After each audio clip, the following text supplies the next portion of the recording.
나 그래 되겠어. 아, 저래 되게 참 막.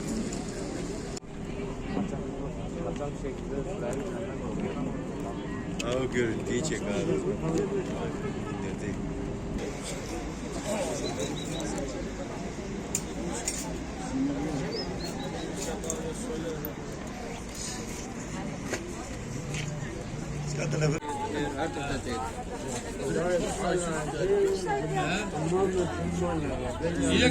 هيدا ما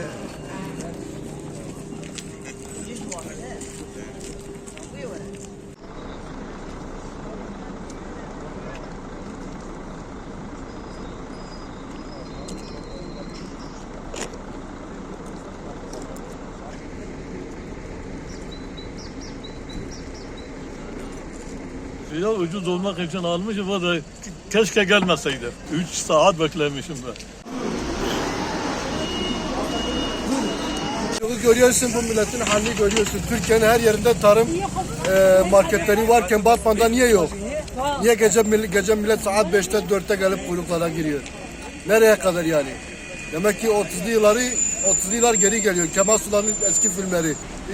iki tane sınırlı. O da 2 tane sınırlı geliyor saat 4'te 5'te sabaha kadar böyle 11'lere kadar kuyrukta kalıyorlar. 129 TL. 129 TL için hani millet gelip kuyruklara gidiyor. Türkiye çok iyiymiş, ekonomi çok iyiymiş. Bilmem ne, her şey çok iyiymiş. Ekonominin halini görüyoruz. Kuyrukların olmaması için tarım marketlerinin kurulması gerekir. Milletin yani böyle sabahları erken saatte gelip kuyruklara girmemesi gerekiyor. Yani bunu bir çare bulması gerekiyor.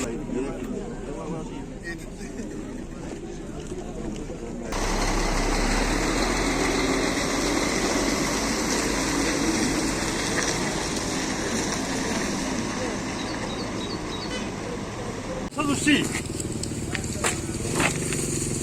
وآباء ملت عم سعاد بشاشاتنا بساعدنا وبيجي بدنا بلدية بلا هركز بدنا من التلفزيون بلا هركز بينا ولا سراك زحمتها مش تعمد يشا ما ما خربوا شبكة سني بلا ولو بنوت ماشي بلا بده هر دليل بعدين ياغي تاخذ مش بلا بده هر محلي بلا شو بعد ذلك بلا بده كان شو خوش بكل ما قاف تام ساعات حفاظ ساعدنا هنا في الشام هي تنجهاتهم وهي ساعدنا بلا ما نقول فيها وقول نوت ودوني با واحد انا صدوسي